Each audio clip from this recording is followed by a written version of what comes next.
na, mga kababayan. Alam nyo ba, kung naalala ninyo, si VP Sara Duterte, di ba pumunta ng Kuwait? Yeah? Di ba pumunta ng Kuwait, mga kababayan, itong si VP Sara? Ang akala ko, nakarating sa akin, wala naman talaga akong time alamin kung ano yung mga sinasabi niya doon. Ang nakarating sa akin ay patungkol sa biryani rice. Yung biryani rice daw, sana ganun daw, kahaba ang 20 pesos na rice ni PBBM. Puro lang ganun. Ngayon mga kababayan, bukod pala sa biryani rice, pinuna pala niya ang education system sa ating bansa. Ang sabi ni Sara, sa ibang bansa daw, computer na ang gamit, nakakapag-imbento na ng robot, nakakagawa na ng spaceship, yung mga estudyante. Sa Pilipinas, hanggang ngayon, ballpen at papel pa rin daw ang gamit. Ito, mga kababayan. Basahin natin. Ito na. Ito po'y galing sa Abante News. Abante News po sa kanilang Facebook page. Ito po, Abante. Sabi dito, mga kababayan, sinabi ni Vice President Sara Duterte na napag-iwanan na ang Pilipinas sa larangan ng edukasyon. Kumpara sa ibang bansa, aniya, modernisado na raw sa ibang bansa samantalang nanatili pa rin sa papel at lapis ang Pilipinas. Yun ang sabi ni Sara. Actually, mga kababayan, sino ba ang dapat nating sisihin kung bakit nanatiling papel at lapis pa rin ba tayo? Kung naalala nyo po, mga kababayan, ilang libo po na computer set ang hindi dinistribute nung panahon ni Sara. Ilang bilyon po ang nawawala na pera sa DepEd noong si Sara ay sekretary pa sa DepEd. Diba? So ngayon mga kababayan, bakit si Sara sinabi niya na napag-iwanan tayo? Diba? Ilang laptop ang hindi na i-distribute nung panahon na siya ang DepEd Secretary. So ngayon mga kababayan, i-play ko po dito, sana makita po natin na ano nga ba ang nagawa ni Sara bilang DepEd Secretary noong siya ay DepEd Secretary. Ito po. Sana makita natin dito. Ano ang nagawa ni Sara noong DepEd Secretary pa siya. Para malaman natin. Ganun lang naman. So ano nga ba nagawa ni VP Sara? Aba, marami-rami din mga idols.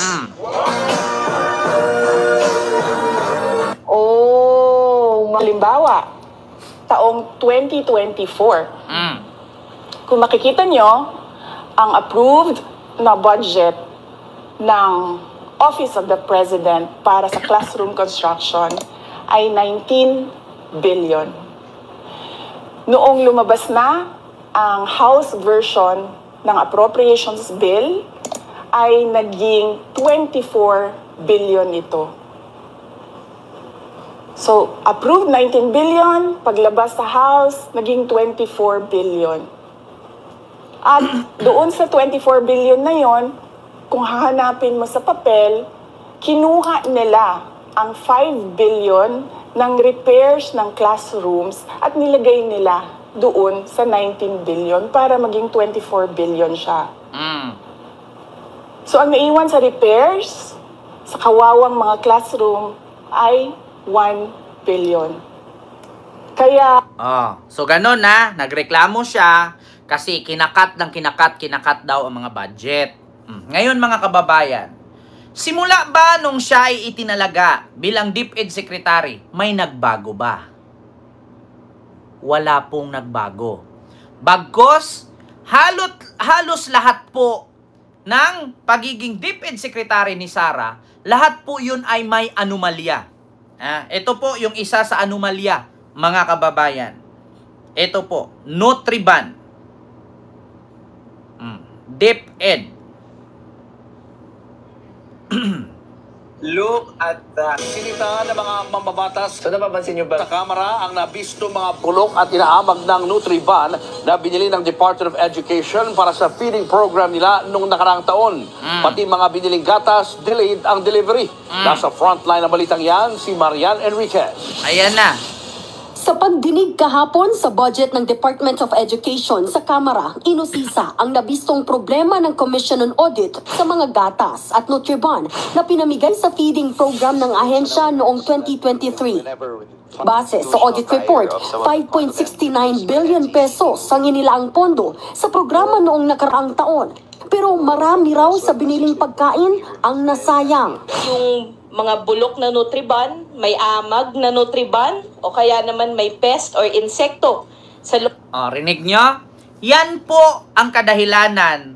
Tapos ngayon sisitahin niya na hanggang sa ngayon na pag-iwanan tayo sa ibang bansa, modernisado na. Dito sa Pilipinas, bullpen papel pa rin ang hawak.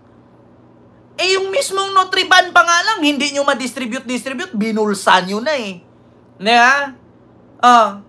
Tapos yung Armed Forces of the Philippines, idadamay nyo pa. Gagawaan nyo ng peking resebo. Tapos ngayon, magpupuna-puna ka dyan sa Kuwait na advance ang mga teknolohiya nila pagdating sa education sa ibang bansa compare sa Pilipinas. Alam mo, sa totoo lang, mga kababayan, Sara, hindi mo po pwedeng isisi kay Sonny Angara yan. Bakit? Si Sonny Angara, parang si PBBM lang yan. Kaya nagkandalitsi-litsi ang Pilipinas ngayon, pati ang DepEd. Kasi nung ang tatay mo ang presidente, napakaraming dumi na iniwan niya. Napakaraming basura na naipit na bulok sa kanal na nililinis ni Marcos. Isa na dyan yung korupsyon, yung pogo, yung gambling, yung isabong at krimen. Yan po lahat ay dumi ng tatay mo. Kaya nagkandalit-silitsi ang Pilipinas, paano ba tayo mag-i-improve kung ang sinunod ni Marcos ay 14 trilyon na utang? Diba? Paano mag-improve yung ating bansa kung pag-upo ni Marcos, walang pera? Diba? Ang expectation ng lahat, si Marcos Jr. katulad sa tatay niya. Paano niya magawing katulad ang kanyang tatay kung ang utang na iniwan ni Digong ay 14 trilyon? Ngayon, kung gusto ni PBBM pagandahin lahat ng kalsada, transportasyon, paliparan, at paralan, paano mo ipabago yan kung wala namang pera? Paano mo masasabing unlad kung wala namang pera kasi mas unahin mong bayaran yung utang bago ka makautang ulit? Diba? Tapos ngayon sisihin mo ang education system sa ating bansa. Pagdating naman ngayon kay Sonny Angara, paano pagandahin ang education system ng ating bansa kung ikaw mismo na nauna dyan, palpak? Ilang mga ghost student na iniwan mo? Tumatanggap yung mga schools, universities, at mga public schools ng scholars na milyon-milyon ang halaga, samantalang peke naman ang pangalan ng mga estudyante. Kanino ba yon? Di ba sa'yo? Yung mga Nutriban na bulok-bulok na mga pang-feeding program. Kanino ba yon? Di ba sa'yo? Yung mga pondo ng COA na hindi maipaliwanag kung saan ginastos yung bilyon, almost 12 billion na pera. Di ba sa'yo nang galing? Kaya ka nga inimbestigahan sa confidential fund ngayon ni, not only for Office of the Vice President, but also from the DepEd. Tapos sisihin mo, babaratin mo, ang tawag doon, bubuklatin mo, na pag-iwanan tayo sa Pilipinas. Kung hindi ba naman dahil sa kabulastugan ninyo, kaya nga, minsan mga kababayan, tayo mga butante, mapag-isip-isip na tayo. Bakit? Mahirap bumuto ng politiko na kaapelyido lang ang tatay, ang nanay, or kapinsan nung dating mga politiko. Kasi uupo lang yan dahil sa pangalan. Hindi yan uupo para sa bayan. Katulad ngayon, tatakbong presidente si Sara sa 2028. Ano bang gagawin niya para maging presidente? Para ba sa tao? Hindi. Para maghigante sa nangyari sa pamilya nila. Iyon ang real talk. Pag si Sara naging presidente, unang gawin, pauwiin si Digong. Pag si Sara naging presidente, pangalawa, palayain lahat ng kaibigan nilang nakakulong. Pangatlo, ibalik ang pogo. Ibalik ang sabong. Lugmok ang ekonomiya. May mga Pilipino bang aasa para bubago ang buhay nila? Wala. Wala. Bukod doon, maraming magwiwilga. Walang improvement sa totoo lang mga kababayan. Sa ngayon po, kahit hindi nyo na, kahit hindi nyo na imaginein, kahit sabihin nyo na lang, anong future kung si Sara ang maging presidente? Wala po. Wala. Ngayon pa nga lang ng vice president siya, puro lang gala. Paano pag naging presidente niya? Baka, naku po, makaraw-araw nag-iikot yan. Diyos ko, wala kang asahan sa mga yan. Kaya sabi ko sa inyo, kung makapagpuna, akala mo, perfecto. Diba? Kanino bang kasalanan kung bakit napag-iwanan yung ating educational system na ang ibang bansa computerized na, nakaimbento na ng robot, nakaimbento na ng spaceship, nakaimbento na ng sasakyan. Bakit sa Pilipinas, ballpen at lapis at papel pa rin ang hawak? Kasi dahil din po sa mga namuno na katulad niya na walang ibang ginawa kundi magnakaw. Yun ang totoo. Alam niyo, minsan mga Duterte, wag na kayo magsalita. Babalik lang sa inyo.